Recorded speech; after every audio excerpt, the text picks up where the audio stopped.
nagkala sa ating Diyos na nagpapalaya. O lahat ay posible.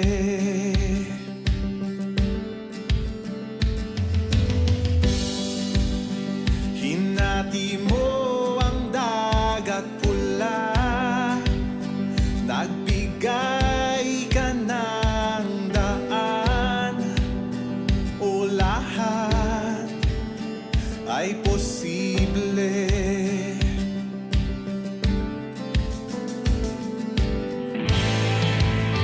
Kaya't sa'yo ako'y mananalig.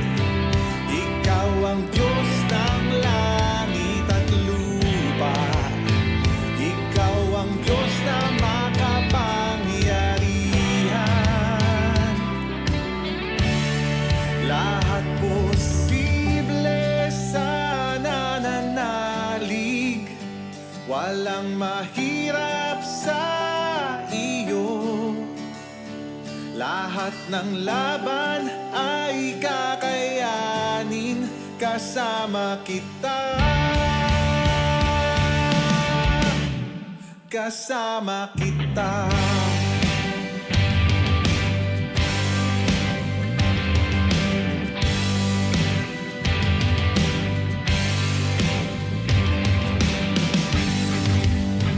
Walang bagyo na hindi tatahan.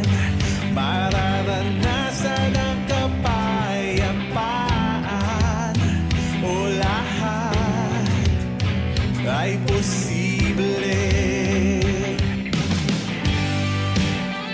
Wala nang hihigit pa sa iyong ngalan. Jesus, sa'yo ang katagumpayan. O lahat ay posible. Kaya't sa'yo ako'y mananalig. Ikaw ang Diyos ng langit at lupa. Ikaw ang Diyos na makapangyarihan. Oh, lahat posible sa nananalig. Walang mahirap sa iyo. Lahat ng laban ay kakayanin kasama kita. Lahat posible sa nananalig. Walang mahirap sa iyo. Lahat ng laban ay kakayanin kasama kita. Kasama kita.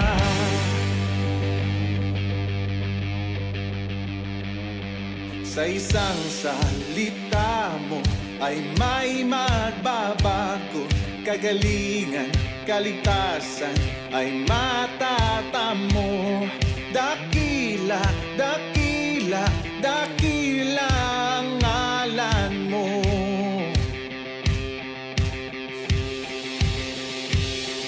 Sa isang salita mo ay may magbabago. Kagalingan, kaligtasan ay matatamo. Dakila, dakila, dakila ang ngalan mo. Oh, oh. Sa isang salita mo ay may magbabago. Kagalingan, kaligtasan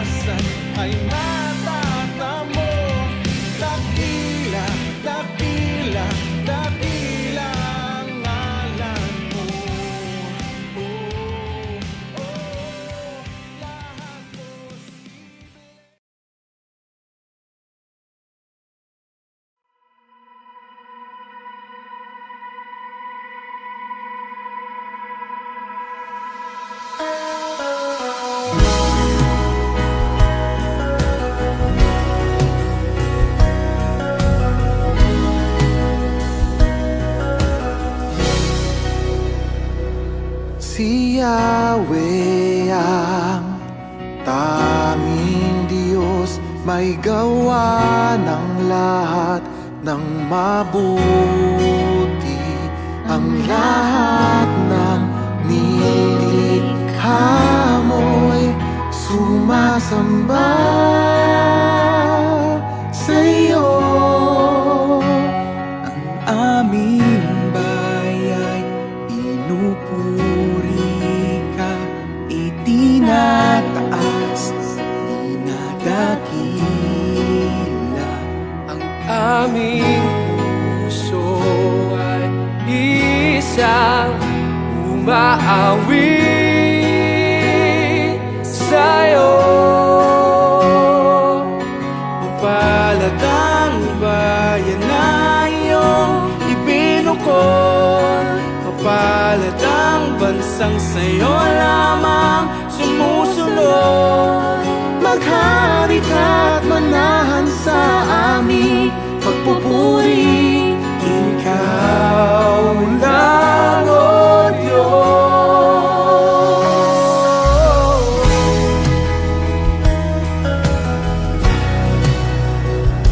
Si Yahweh ang tanging Diyos, may gawa ng lahat ng mabuti.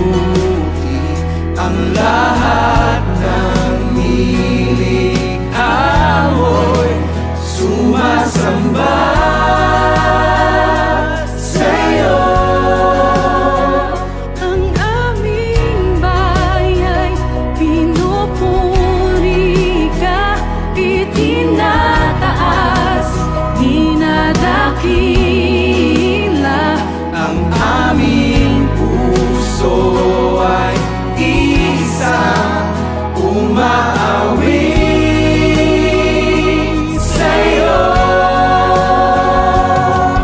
Mapalad ang bayan na iyong ibinukod, mapalad ang bansang sa'yo lamang sumusunod.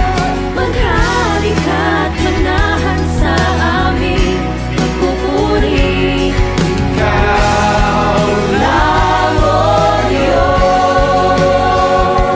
Ikaw lang, O Diyos.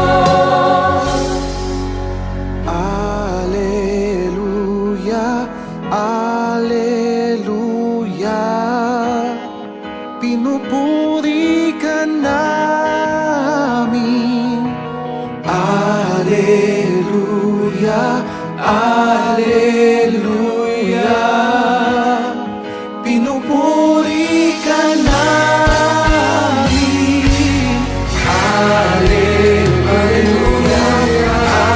Alleluia. Pinupuri ka namin.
Kristo ay maramdaman. Emmanuel, Emmanuel, ang liwanag sa Kapaskuhan ay hatid ng pag-asang ipinaramdam. Emmanuel, Emmanuel, tanging regalo sa Kapaskuhan, ang pag-ibig ni Kristo ay maramdaman. Emmanuel, Emmanuel, ang liwanag sa Kapaskuhan ay hatid ng pag-asang ipinaramdam. Emmanuel,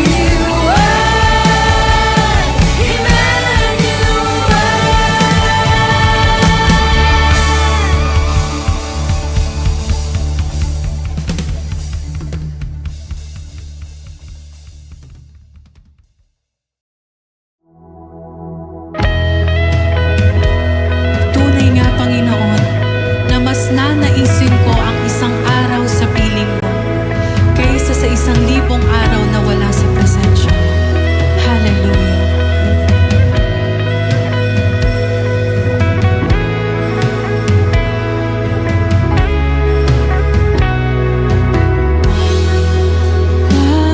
Panginoon, ang nais ko, kagandahan mo ay pagmasdan, ang pag-ibig mo sa aking tugon. Kailan ba'y di pababayaan sa iyo lamang, matatagpuan sa iyo lamang.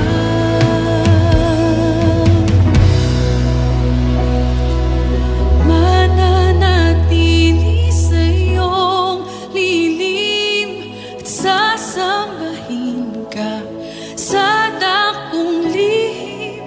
Mananatili sa iyong lilim na masumpungan ka sa dakong lihim.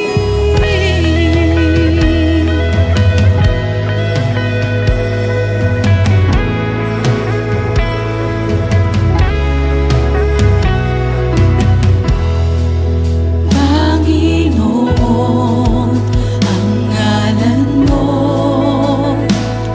ay kalinawan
Panginoon, ang puso ko sa'yo magpakailanman.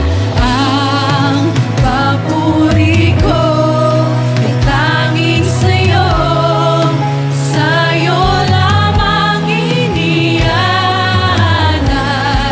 O Panginoon, ang puso ko sa'yo magpakailanman. Ang papuri ko ay tanging sa'yo, sa'yo lamang inialay. O Panginoon, ang puso ko sa'yo magpakailanman. Mananatili sa'yong lilim at sasambahin ka sa dakong lihim. Mananatili sa'yong lilim na masumpungan ka sa dakong lihim. Mananatili sa'yong lilim at sasambahin ka sa dakong lihim. Mananatili sa'yong lilim at sasumpungan ka sa dakong lihim.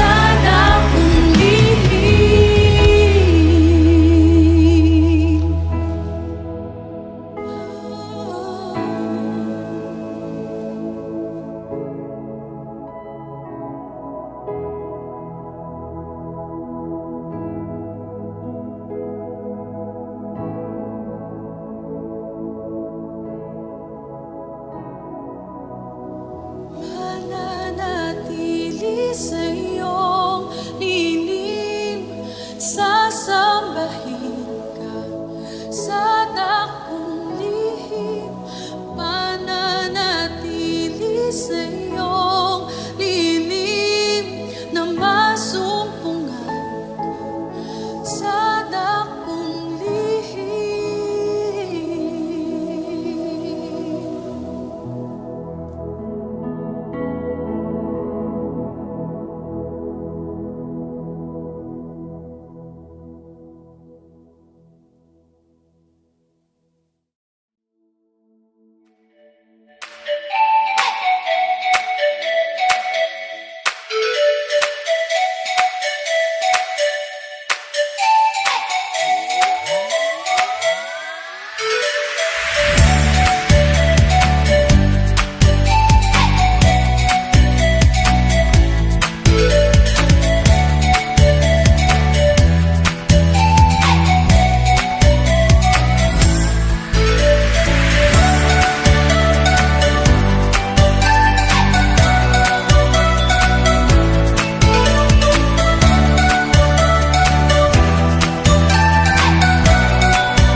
Sa pong pinagpalang umaga sa bawat isa at welcome po sa ating pong Sunday Worship Cell Celebration, Bahay Pagsamba. Kamusta po kayo lahat mga kapatid? Welcome po sa gawain ng Panginoon ngayong pong araw ng linggo, December 17, 2023. Ayan, purihin po ang Panginoon at tayo po ay nasa ikatlong linggo sa buwan ng Disyembre. Okay. So 3 weeks po tayong nag-run no po sa ating series no po at ngayon 2 linggo na lang po. Kung ako nagkakamali, 2 linggo na lang ay tatapusin na po natin biyaya ni Lord ang taong 2023. Ayan, handa ka na ba sa iyong Noche Buena? Ayan. Handa ka na rin ba sa iyong mga New Year's promises sa iyong sarili? Ayan, nawa po ito pa rin natin no po, bago matapos ang taong ito. Purihin po ang Panginoon, tayo po ay nagpapatuloy sa ating series, sa ating pong Book of Genesis, Abraham's life experience and life journey. Ayan po yung ating pinagbubulayan sa buwan na ito. Ayan, purihin po ang Panginoon. Welcome po sa His Presence Church Cavite and Batangas family at sa mga kapatid natin sa iba't ibang panig ng Pilipinas at iba't ibang panig ng mundo. Siyempre, na tayo po ay napapanood dito po sa pamagitan po ng ating live broadcast. No po, tayo po ay napapanood sa dalawa po nating social media platforms. Unang-una na po dyan ang Facebook page natin, ang ating official FB page, His Presence Church Cavite and Batangas. Kung saan ka ngayon naririto, kung ikaw ay nasa Facebook, huwag mong kalimutang i-like at i-follow ang ating official FB page. Ayan, sa pamagitan po ng pag-click ng like at ng follow, syempre lagi po kayo magiging updated sa mga bago po nating videos. At the same time mga kapatid, huwag kakalimutan i-share ang ating live broadcast. Yes, i-share mo. Bakit? Sa pamagitan po ng pag-share ay mas marami po tayong maaabot. Pwede nyo pong i-share ang ating live broadcast sa pamagitan po ng pag-click niyan sa inyong mga Facebook profile. No po, pwede nyo po i-post sa mismo nyo pong Facebook at mga timelines, kung ano pa man ang tawag doon, pwede nyo po yung i-share. Pwede nyo rin po i-share yan sa inyo pong mga mahal sa buhay. No po, sa pamagitan po ng share po ng link. No po, ayan, praise God. So maraming salamat po sa lahat po ng maaga pong tumutok sa atin sa live broadcast. Maraming salamat. At the same time, yung isa po nating social media platform, ang YouTube channel po natin, official YouTube channel. Pwede nyo, kung ikaw nandito sa YouTube, huwag mo kalimutang mag-subscribe. At kung ikaw nasa Facebook, huwag mo kalimutang mag-like at mag-follow. Okay, subscribe na po sa ating YouTube channel. Okay, and then also hit the notification bell para lagi updated sa mga videos natin, no? Ang ating mga YouTube premiere. At the same time, huwag kakalimutang mag-like at mag-comment din po. Okay? Tayo po may live comment section. Pwede po kayo mag-comment kapag kayo po ay na-bless at nais pong batiin ang ating mga mahal na kapatid sa Panginoon na nakakasama po natin sa ating live broadcast ngayon pong umagang ito. Magandang umaga po sa lahat po again ng nakasuporta po sa atin mula po simula hanggang sa oras na ito. Hanggang sa matapos, syempre dapat tapusin natin yung mensahe ng Panginoon, yung gagawin ng Panginoon sa atin ngayon pong umagang ito. Excited ka na ba sa panibagong yugto ng ating bahagi? Hindi pala yugto, bahagi ng ating pong nasimula na God's Covenant to People. At alam ko po ay marami pa tayong matututunan. Last time, pinag-aralan po natin anong ibig sabihin ng covenant, anong characteristics nito. Mamaya pag-usapan po natin yan. Okay? So, nais ko rin pong batiin ang lahat po ng mga kapatid natin, Luzon, Visayas, and Mindanao at sa iba't ibang panig ng mundo. Yung mga OFW natin na mga kapatid na talagang they are very supportive sa gawain ng Panginoon. Maraming salamat po sa mga kapatid natin na lagi pong nandyan para po sumuporta, bumati at mag-alalay sa atin sa atin pong social media. Maraming salamat po sa mga kapatid natin na full support sa gawain ng Panginoon. Ayan, maraming salamat po. Ngayon po ay araw ng linggo, no po, araw ng Panginoon at syempre excited tayo sa panibagong hamon, inspirasyon at gabay at pagtuturo ng Panginoon sa atin sa umaga pong ito. Kaya excited na po ako. Ready na po ba kayo? At marami tayong matututunan sa Lord sa ating topic na God's Covenant People. Okay? Sama-sama po tayong lumapit sa banal na Espiritu, hingin po ang kanyang pagkilos at pangunawa at pagpatuloy na bigyan tayo ng karunungan. Okay, nais natin batiin bago po tayo manalangin, batiin natin ng mga nagdiriwang ng kanilang mga birthday at wedding anniversaries. Ayan, happy birthday and happy anniversary po sa lahat po ng ating mga kapatid. Okay, tuloy-tuloy po tayo mga kapatid. Tayo po ilalapit sa Panginoon bago po tayo magpatuloy sa pakikinig ng kanyang mga salita. Let us all pray and ask the Holy Spirit to guide us, to mold us, to teach us, to give us the power, anointing, and His presence sa ating kalagitnaan. Ama naming Diyos na makapangyarihan sa lahat, patuloy po kami nagpupuri at nagpapasalamat sa patuloy na biyaya, kalakasan, buhay, tagumpay na iyong pinagkakaloob sa amin. Maraming salamat o Diyos dahil sa isang nakalipas na linggo ay marami po kaming mga pinagdaanan. Pero Lord, patunay na kung meron mang nag-iisang tapat na kailanman di nang iwan, kailanman di nagpabaya, ay kayo'y po yun, Panginoon. Maraming salamat o Diyos sa patuloy mong pagtuturo sa amin. Salamat sa patuloy na karunungan na ipinagkakaloob niyo po sa amin. Maraming salamat sa patuloy na inspirasyon, motivation. Salamat, our dear Holy Spirit, dahil lagi mo yang ipinaparana sa amin. We thank you that every time we listen to your word, ay talagang na-empower kami, namomold kami, nag-guide kami, nare-review kami, nakokorek kami, nate-train po kami. Maraming salamat po, our dear Holy Spirit. Speak to us, Lord, right now. Speak to us. Let your power, let your anointing fall in this place, Lord God, in the life of your people. Salamat, O Diyos, dahil ngayon pong umagang ito, mas lalo naming naiintindihan, mas lalo naming nauunawaan kung gaano kalawak, kalaki, kahaba, kayaman ang iyo pong pag-ibig sa amin. And Lord, right now we speak, we surrender everything to you. We surrender our lives, we surrender our minds, ang aming buong buhay. Sa lahat ng uri ng aming kamalian, patawarin niyo po kami sa lahat ng aming mga kasalanan. Patawarin niyo po kami kung madalas kami po'y nagpapagapi at nagpapadala sa anumang gawa ng kaaway. Patawad po, O Diyos. Pakalinisin mo ang aming mga puso, ang aming mga isipan, ang aming mga buhay, Panginoon, maging ang aming mga sinabi at sinalita. Patawarin niyo po kami, Panginoon, kung ito po'y nagbigay sa iyo ng kalungkutan. Mingi po kami ng tawad. Malapit po kami sa iyo, Panginoon. Mingi po kami ng iyo pong paghuhugas ng iyong banal na dugo.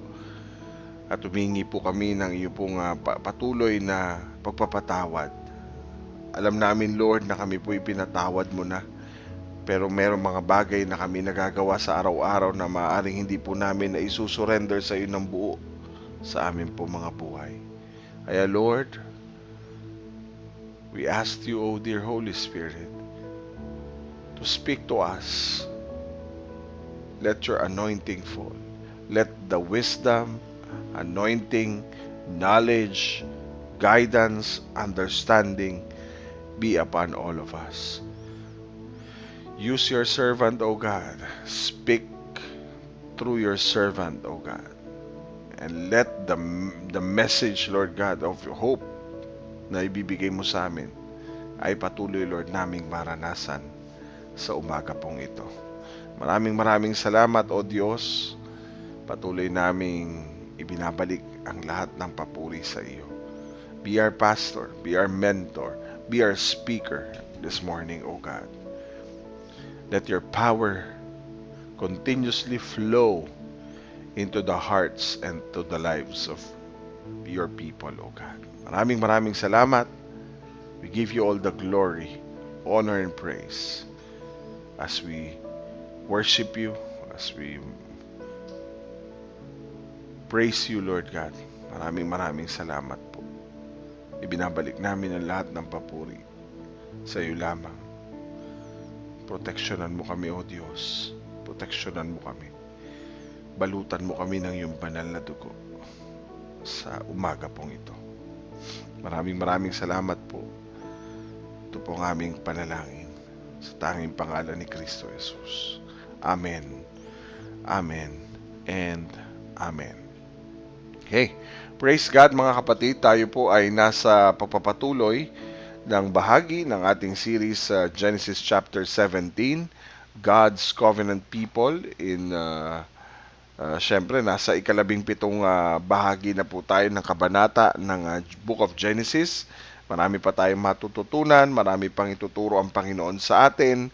Kaya alam ko pong handang-handa ka na sa gagawin ng Panginoon sa atin ngayon pong umagang ito. Okay.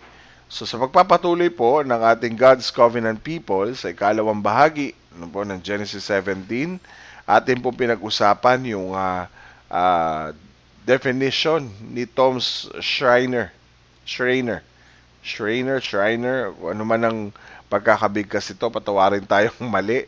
Ayan, si Tom Schreiner ng Covenant and God's Purpose for the World. Ano po, sabi niya, a covenant is a chosen relationship in which two parties make binding promises to each other.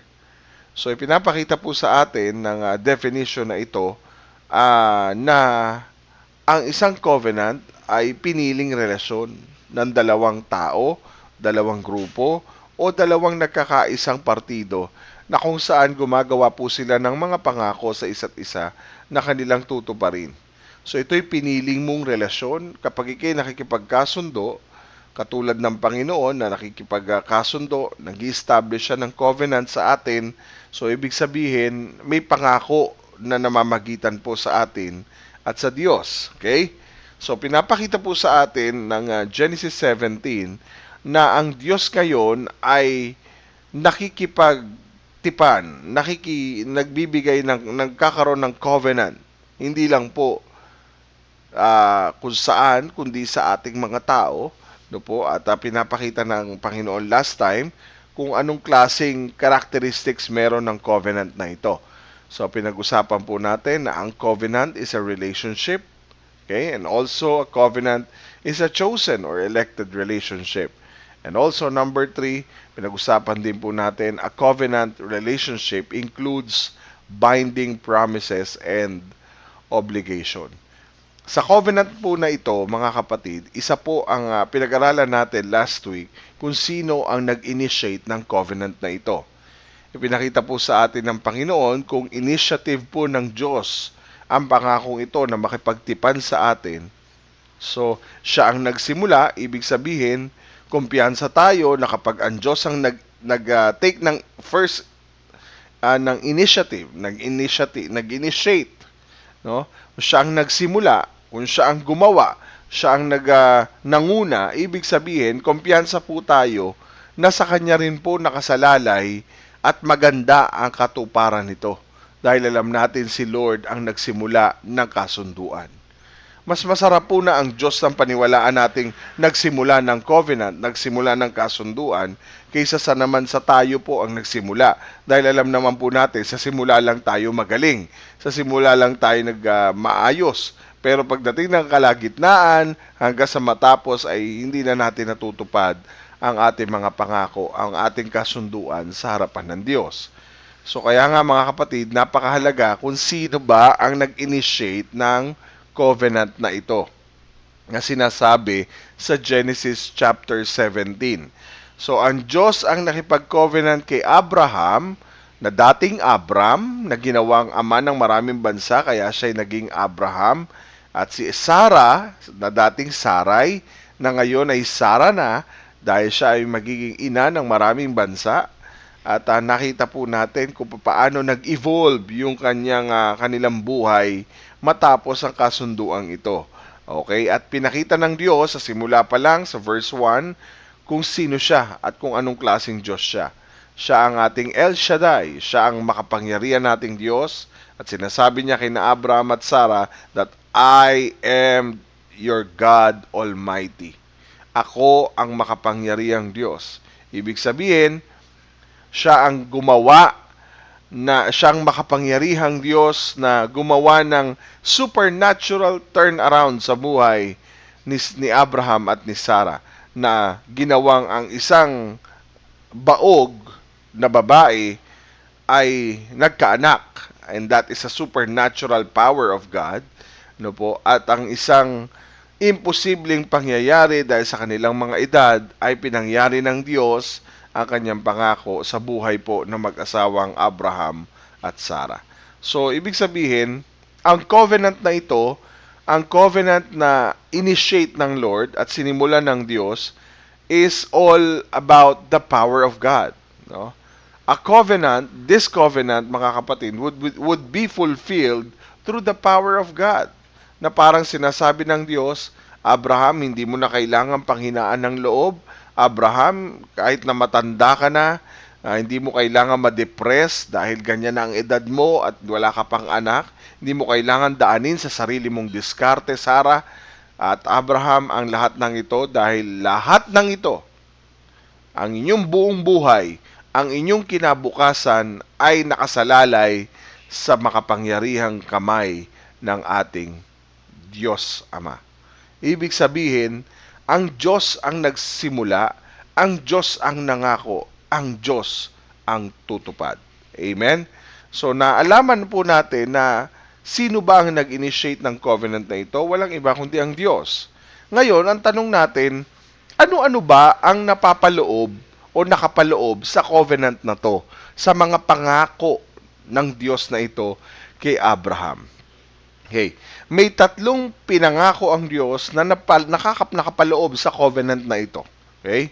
So, may tatlong bagay na nakapaloob sa covenant na ito at yan po yung ating iisa-isahin ngayong pong umagang ito. Unahin na po natin ano-ano po ba ang nakapaloob sa covenant na to, sa mga pangako ng Diyos kay Abraham. Unahin na po natin ang angkan. Okay. So, ang angkan, ang magiging lahi. Sabi sa verse 2, puntahan natin yung verse 2. Okay? Una, angkan. Sabi po yan sa verse 2, tutuparin ko ang kasunduan ko sa iyo, pararamihin ko ang mga lahi mo. Okay. Unang kasunduan ng Diyos kay Abraham, no, na bahagi o nakapaloob sa covenant na ito ay walang iba kundi ang pagpaparami ng lahi ng angkan ni Abraham. Okay? Hindi lang niya ipinangako na magkakaroon po siya ng isang anak. Although doon syempre magsisimula sa kanyang kaisa-isang anak, no? Nila ni Sarai, kasi may anak po siya kay Hagar, si Ishmael. Pero dito po kay Isaac magsisimula ito pong pangakong ito. Hindi po ito kay Abraham.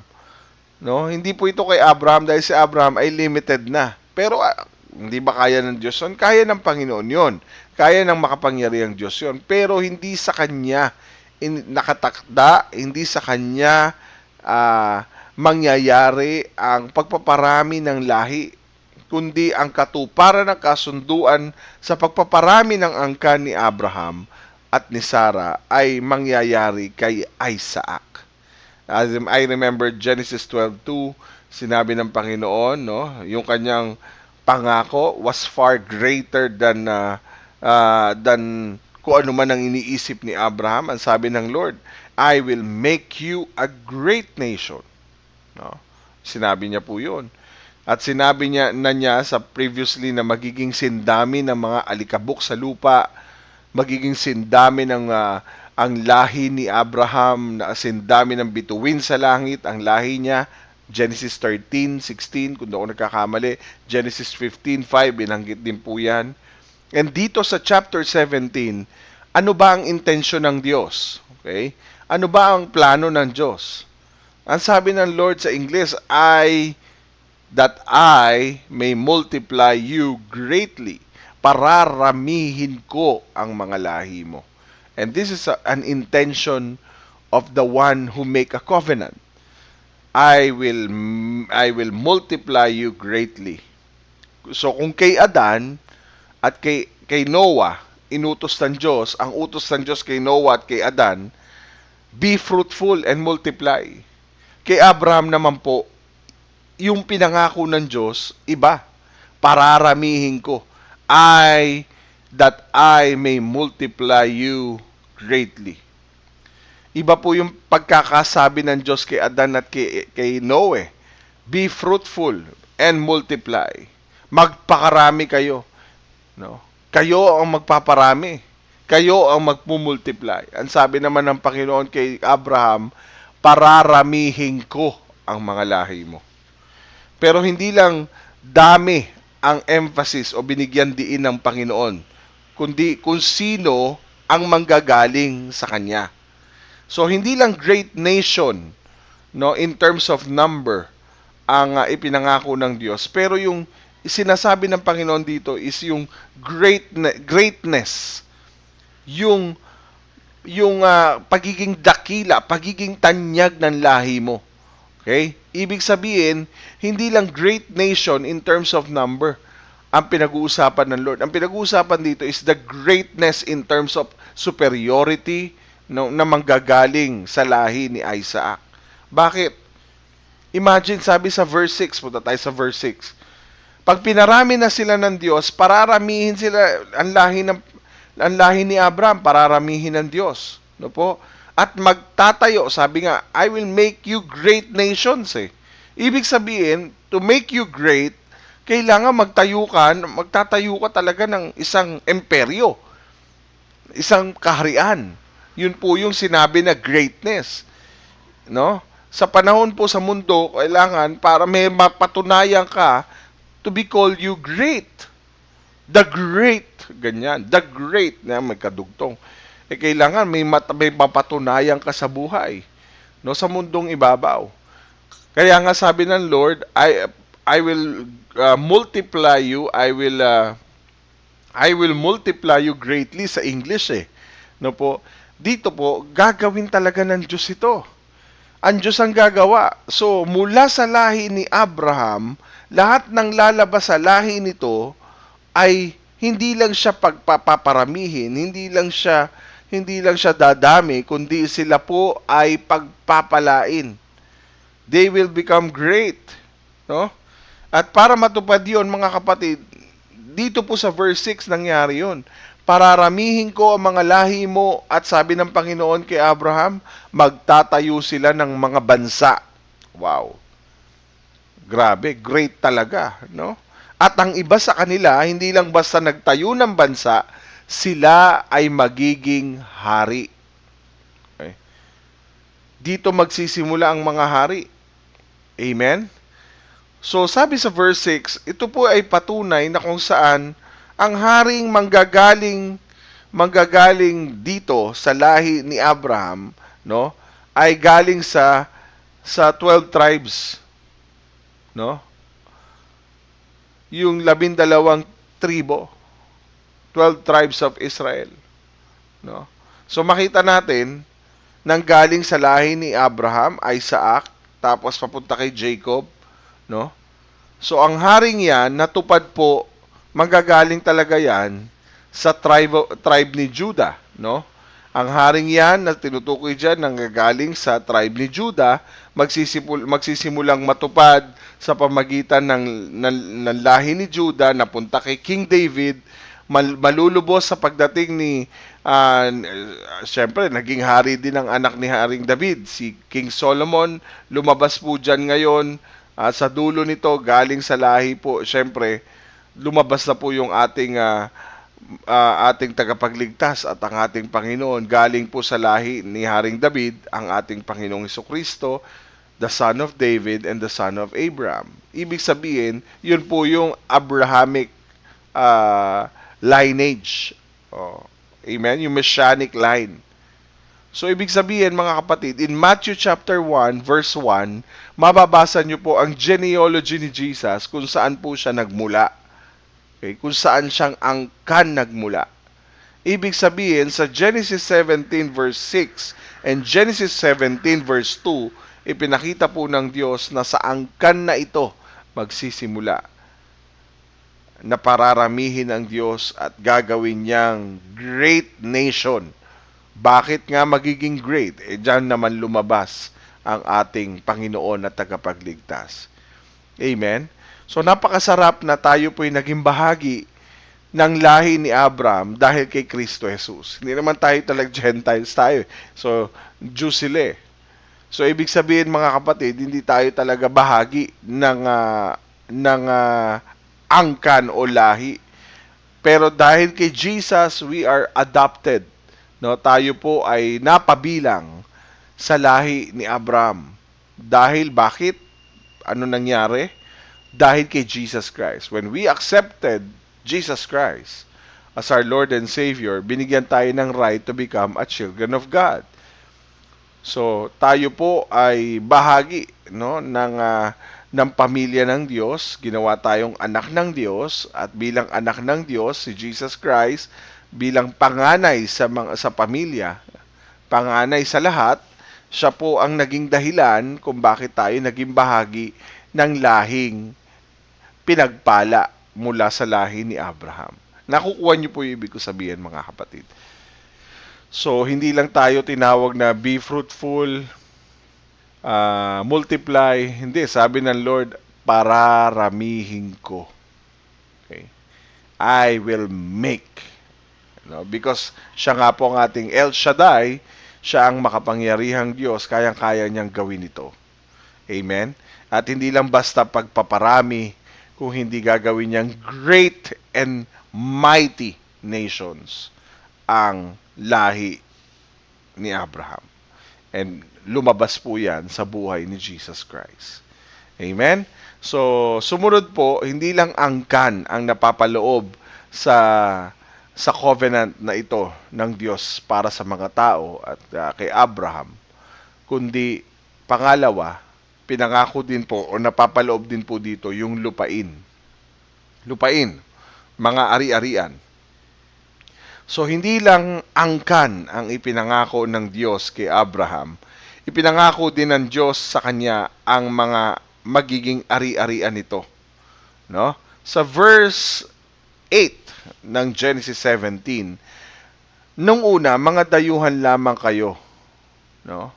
Mga dayuhan lamang kayo ngayon sa lupain ng Kanaan. Dayuhan pa lang kayo, mga foreigner pa lang kayo.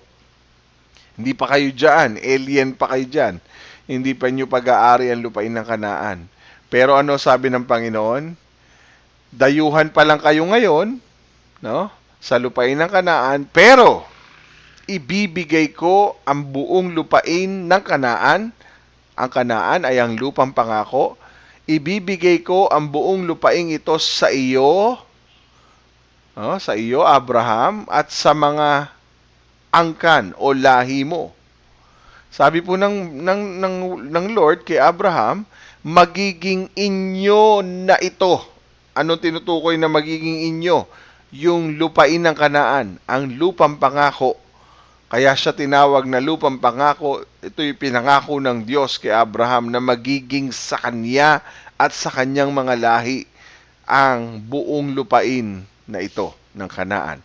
Magpakailanman. Take note, hindi lang po may timeline. Magiging inyo na ito magpakailanman. At sabi po dyan, patuloy akong magiging Diyos ninyo. Wow! Napakagandang pangako. Sa simula pa lang, ipinangako na po ng Diyos yan sa Genesis 12:7. Pinangako na po ng Diyos na ang lupang pangako kay Abraham. No? Hindi siya ang magkakaroon, alam naman natin na hindi naman siya ang magkakaroon ng sariling lupa, kundi ang lahi niya ang makakaranas nito. So, sa panahon nino, natupad na maibigay ang lupang pangako, ang Kanaan, ang lupain ng Kanaan. Sa panahon pa po ni Joshua, ang naging katuparan nito.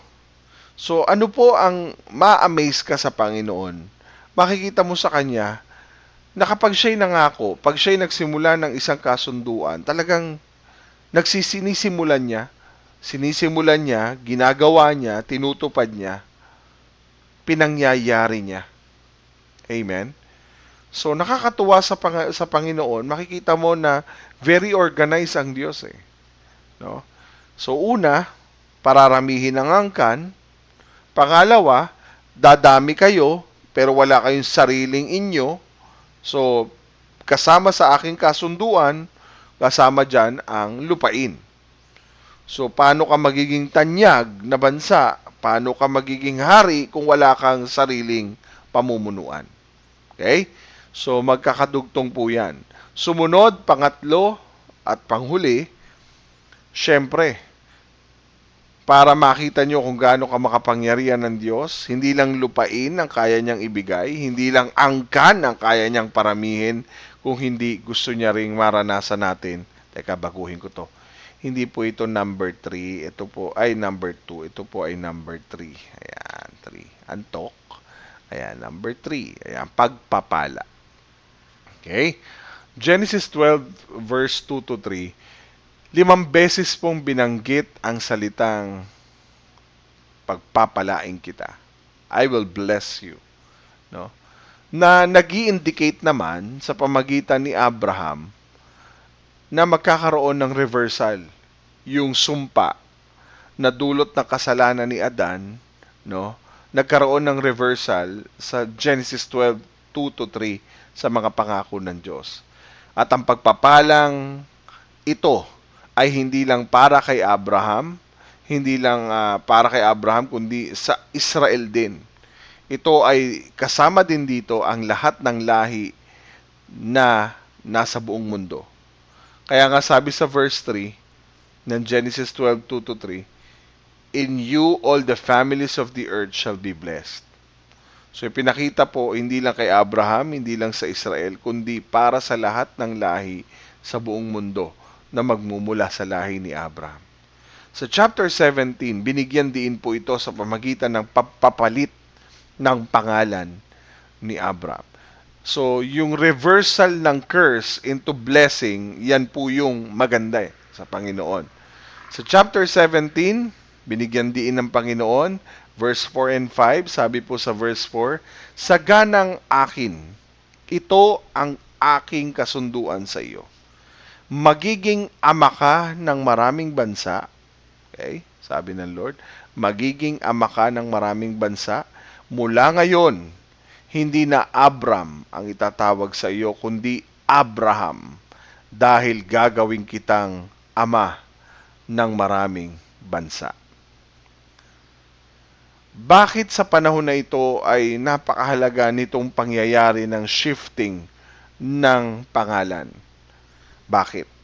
Kasi kung mapapansin nyo, si Abram, ang pangalang ito ay galing sa lahi na sinumpa ng kasalanan na gawa ng unang taong nalikha. Si Abram ay wala pang maayos at tamang relasyon sa ating Panginoon. At ngayon, nakakaranas na siya ng kasunduan.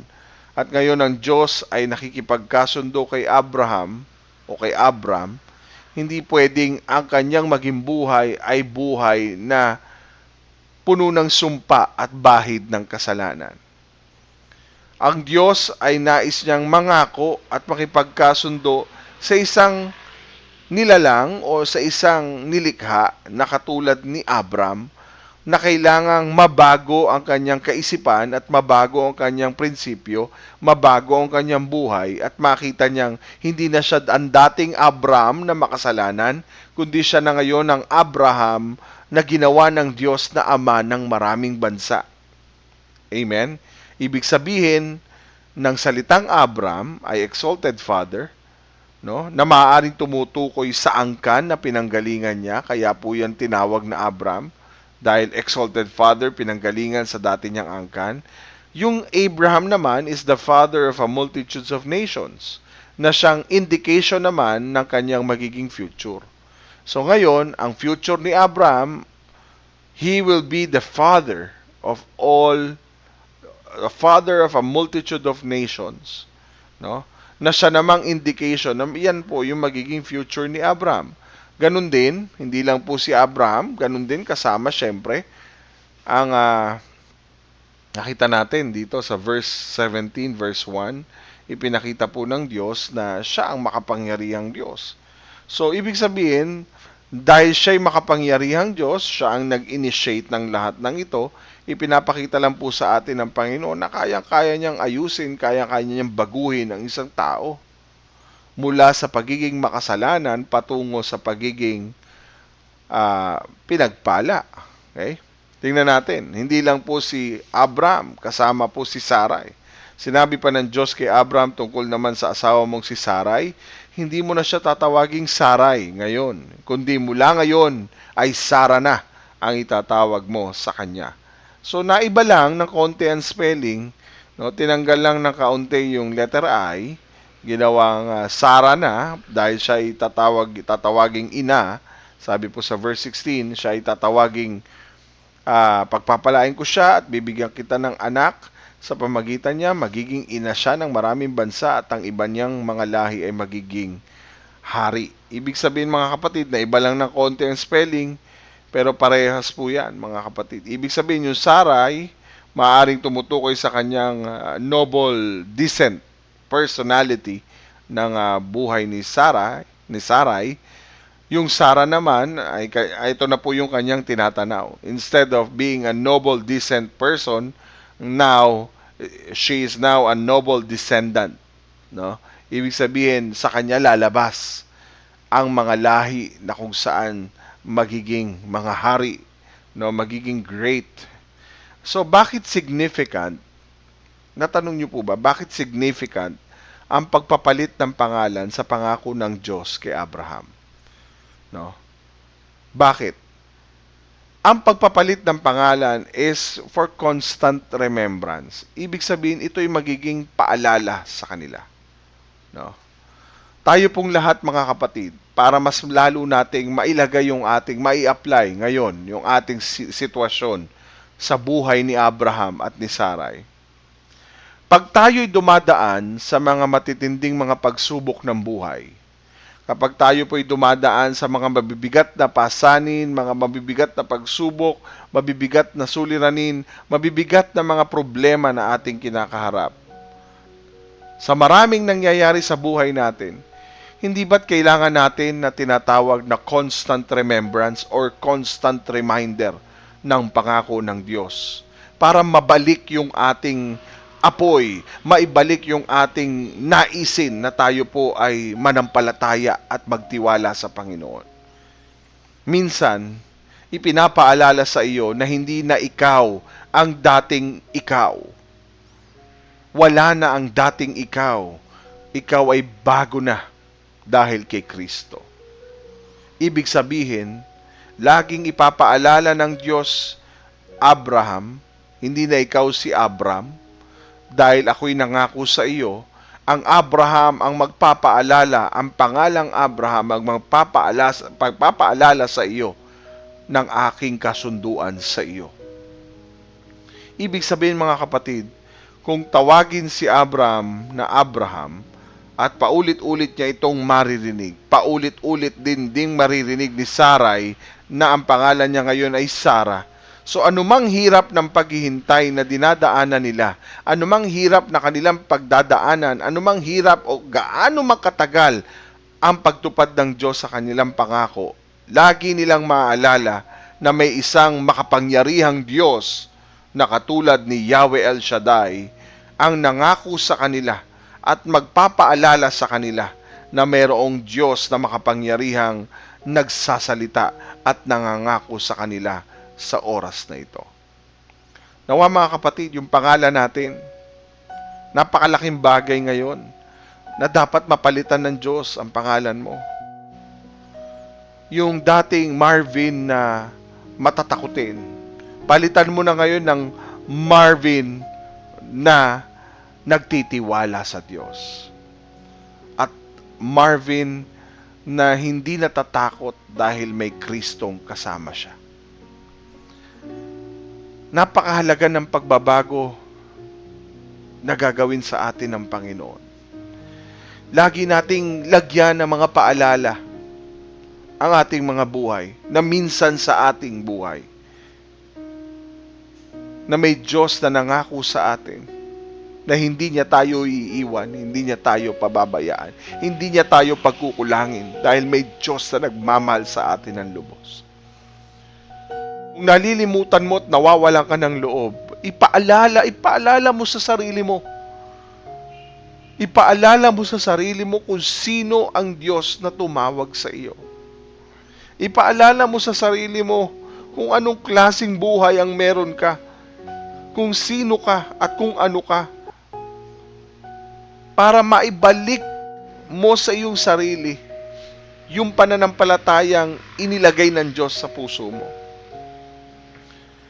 Lagi mong ipaalala at idugtong sa sarili mo yung bagong pangalang ipinagkaloob sa iyo. Ano po yun? Si Marvin na anak ng Diyos. Si Marvin na dating makasalanan, si Marvin ngayon ang anak ng Diyos. Paano tayo naging anak ng Diyos? Dahil mayroong Kristo na namatay sa krus ng Kalbaryo, na minsan sa buhay natin, na nung panahong tayo'y makasalanan pa, mayroong nagpadama ng kanyang wagas na pag-ibig para sa atin sa krus ng Kalbaryo para mabayaran ang kasalanang tayo ang dapat tumanggap. Ngayong umaga mga kapatid, anong mga bagay ang magpapaalala sa iyo kung gaano kabuti ang Diyos? Maaring yung anak mo, isang patunay na mabuti ang Diyos. Pag nakikita mo yung anak mo, siya ang bunga ng pangako ng Panginoon. Kapag ikay nangihina, namumroblema, tingnan mo yung anak mo. Itong minsan kong hiningi sa Panginoon. Tingnan mo yung bahay nyo. Dati barong-barong, dati wala naman. Pero pakitingnan mo. Ngayon pinturado, ngayon maganda, nakabubong, konkreto. May sasakyan pa. So lagi mo ilagay yung picture ng bahay mo at ng lumang bahay mo. At doon mo makikita, maa-amaze ka sa ginawa ng Panginoon sa buhay mo. Kami pong mag-asawa, lagi naming paalala yung bahay naming nung kami po'y nagsisimulang nangungupahan. Talagang parang ang dating sa amin ano ba naman buhay ito? Pero ngayon, pag tinitingnan namin yung ginagawa ng Panginoon, na ngayon, hindi na kami nahihirapang mag-pedicab kasi meron na kaming ginagamit na regalo ng Diyos. Isang patunay na buhay ang Diyos at makapangyarihan ang Diyos. Na sa tuwing sinasakyan at tinitira namin ang aming mga tahanan. Wow! Purihin ang Panginoon. Isang nagpapapatunay sa amin na talagang napapaluha kami kung saan kami dinala ng Panginoon at kung paano kami pinagpala ng Diyos. At ngayon, lagi naming naaalala na sa tuwing kami mababagsak at manghihina, may mga nagpapaalala sa amin ng kabutihan ng Diyos sa buhay namin. Kaya thankful kami sa Panginoon. Bagamat mahirap ang buhay, hindi madali, pero salamat dahil pinapaalalahan na kami ng Diyos. Anak, andito ka na. Anak, alalahanin mo yung ginawa ko sa iyo. Anak, tingnan mo kung gaano ako kabuti sa iyo. Kung gaano kita kamahal. Kung gaano ko pinagpala, inayos ang buhay mo. Hindi sa dahilan ng panunumbat, kung hindi sa pagpapakita ng pagmamahal sa atin ng Panginoon, na pinapaalala sa atin ng Diyos, anak, tingnan mo yung buhay mo sa buhay mo ngayon. Tingnan mo kung ano ang ginawa kong supernatural turnaround sa buhay mo. Ay. Naiiyak na lang ako sa kabutihan ng Panginoon. At nawa, makita mo rin yun. Na yung pangalan mo, kay Abraham pangalan lang Sa atin, tingnan mo na yung buhay mo. Kung anong ginawa niya. Para paulit-ulit man nating makita yan, lagi mong magpapaalala sa iyo yan. Na anumang hirap ng paghihintay, anumang hirap ng dinadaanan natin pagsubok, lagi nating maaalala ang pangako ng Panginoon kung sino siya. Pinatunayan sa akin ng Diyos yung kanyang life verse na binigay sa akin. Jeremiah 29:11. For I know the plans I have for you, says the Lord. Plans to prosper you, not to harm you. Plans to give you a hope and a better future. Sabi ng Panginoon sa akin nung ako'y tinawag niya bilang pastor. Ako ang nakakaalam ng pinakamagandang plano sa buhay mo. Dahil ako ang nakakaalam, hindi ka mapapahamak. Hindi kita ipapahamak. Ako ang nakakaalam ng magandang plano para sa buhay mo. plano para hindi ka mapahama, kundi plano para ikaw ay maging matagumpay.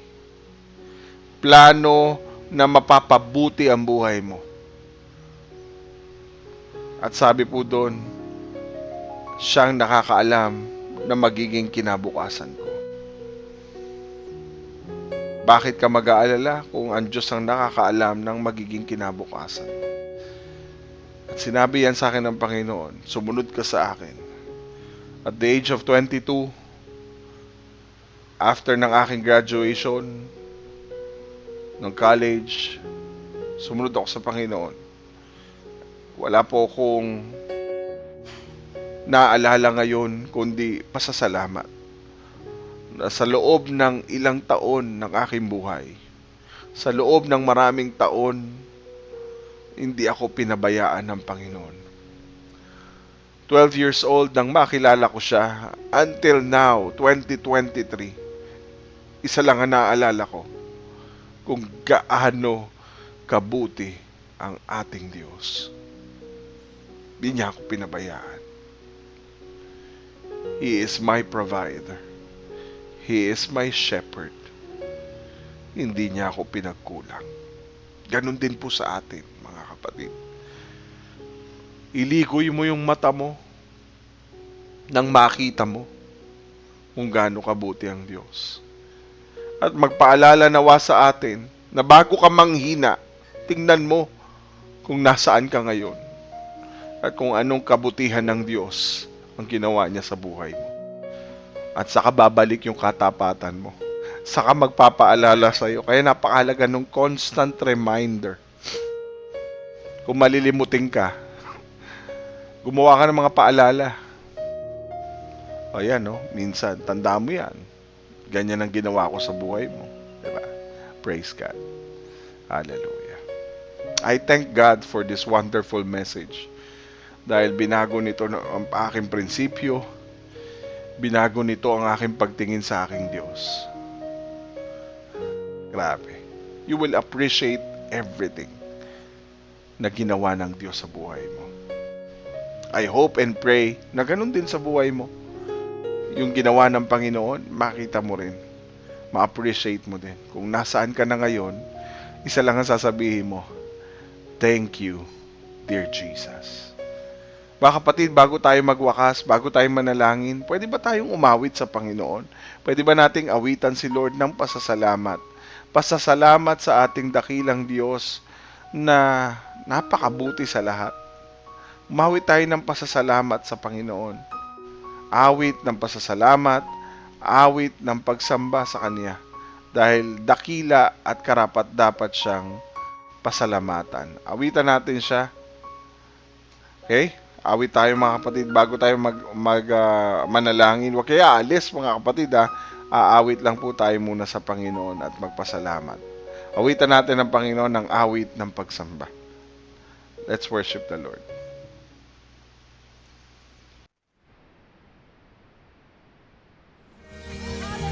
Lahat po ng papuri, pasasalamat, pagsamba, pagkakilo, ay natin sa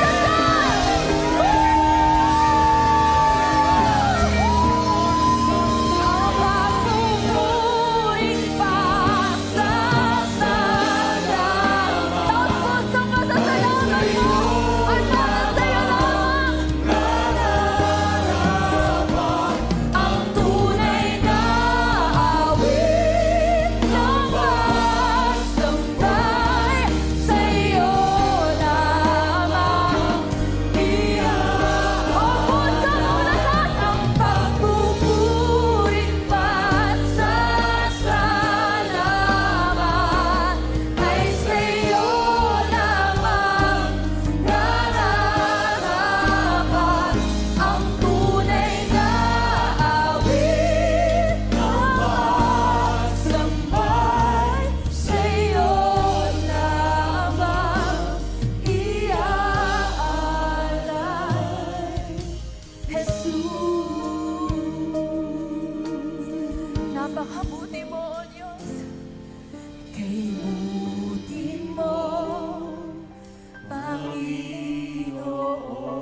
ang iyong nilikhay, luluwalhati. Nakatunghay po ang kalangitan sa ating kalagitnaan. Minsan pa po,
Tayo po'y manalangin.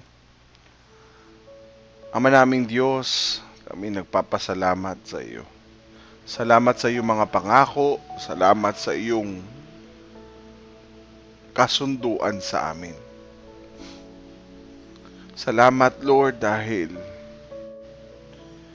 sa araw na ito ipinakita mo sa amin, ipinaunawa mo sa amin ang lahat ng ito, Panginoon. Kung gaano kami dapat maging mapagpasalamat. Kung gaano namin dapat alalahanin.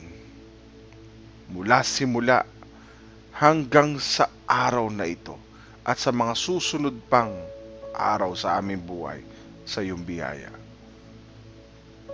Na mananatili at mananatili ang iyong plano.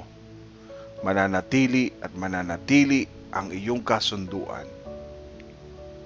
Salamat dahil ito'y paalala sa amin na sa tuwing kami dadaan sa mga bibigat na pagsubok na nangyayari sa aming buhay,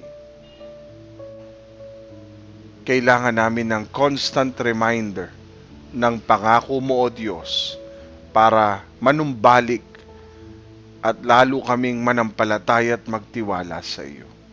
Katulad ni Abraham, sa tuwing lagi siyang tinatawag na Abraham, paulit-ulit niya itong maririnig. Ganon din si Sarah.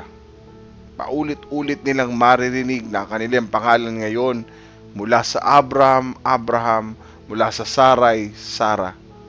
Lagi nilang maalala na anumang hirap ng paghihintay na kanilang dinaraanan, anumang hirap ng paghihintay ang kanilang dinanas, lagi nilang maalala na mayroong isang makapangyarihang Diyos na nangako sa kanila, ang Yahweh El Shaddai, ang Diyos na makapangyarihan. Hey Lord, maraming salamat.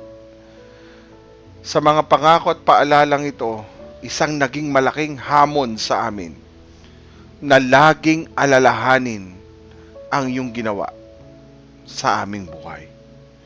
Na maging paalala sa amin ang mismong buhay namin kung papaano mo kami inilabas mula sa kadiliman patungo sa kaliwanagan. Nilabas mula sa kapahamakan patungo sa buhay na walang hanggan. Kaya Lord, maraming salamat sa ginawa mo sa amin sa krus ng Kalbaryo. Isang pagpapaalala sa amin na sa tuwing titingnan namin ang krus mo, Panginoon, isang patunay na mayroong Kristong namatay sa krus ng Kalbaryo para kami iligtas at para kami hindi mapahamak. Nagbayad at nagbigay ng kanyang buhay para sa isang makasalanang katulad naming ito. Salamat, Panginoon, na ang krus ay hindi krus para kami parusahan at para kami pahirapan, kundi ang krus ay magsisilbing paalala sa amin na may nagtagumpay na Kristo, minsan 2,000 taon na nakakalipas para iligtas ang aming katulad naming makasalanan. At kung ano man ang mga nangyayaring pagbabago sa aming buhay, nadulot mo, Panginoon, palagi magpaalala sa amin na may makapangyarihang Diyos na nangako sa amin at nagbago ng aming buhay. Maraming salamat, Lord, sa umaga pong ito. Truly, we are blessed and we are honored na talagang meron kaming Panginoong Kristo Jesus. Meron kaming hari, meron kaming tagapagligtas na si Kristo. Thank you, dear Holy Spirit, for always reminding us. You are our constant reminder sa buhay namin, sa ginagawa ng Diyos, ng mga pangako ng Diyos sa amin pong mga buhay.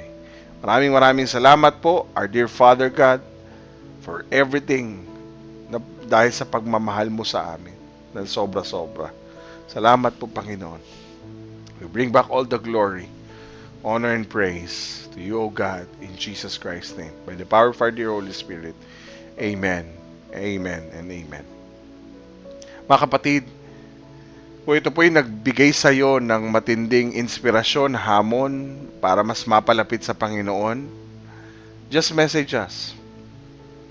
Nais mong lumalim ang iyong relasyon sa Panginoon, mas makilala pa kung sino ang Kristo na nagbigay ng kanyang buhay para sa iyo at para sa akin, para sa ating lahat. Nais mo siyang mas makilala ng lubos. Hayaan mong tulungan ka namin. Hayaan mong gabayan ka namin. Paano mo siya makikilala? Gaya namin, mas lalo naming na-appreciate ang goodness ni God sa amin.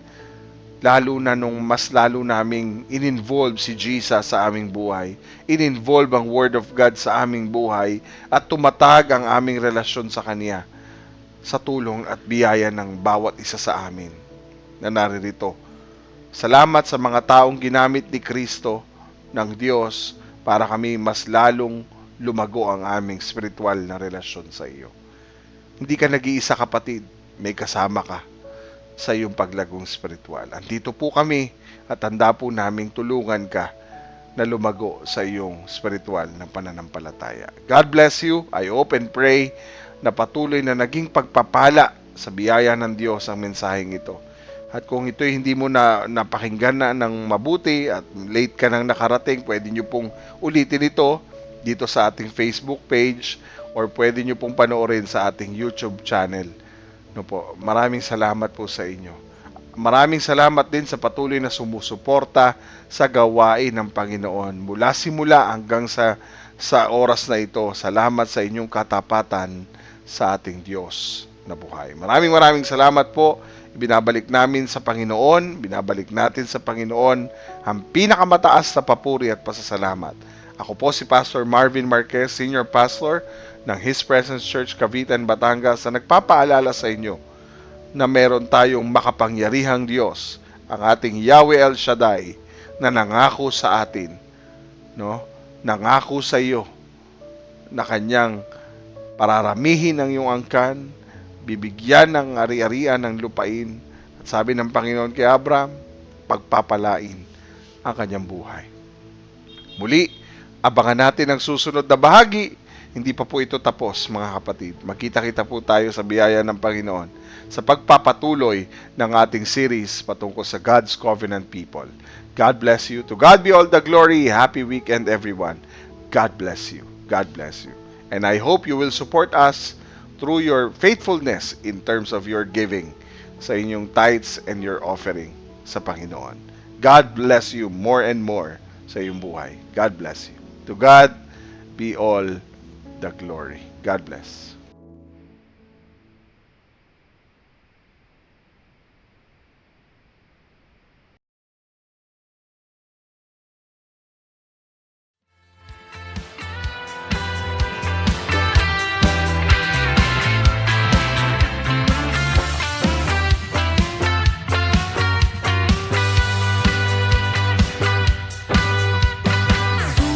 Ikaw ay mabuti sa lahat ng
sasayaw sa tuwa.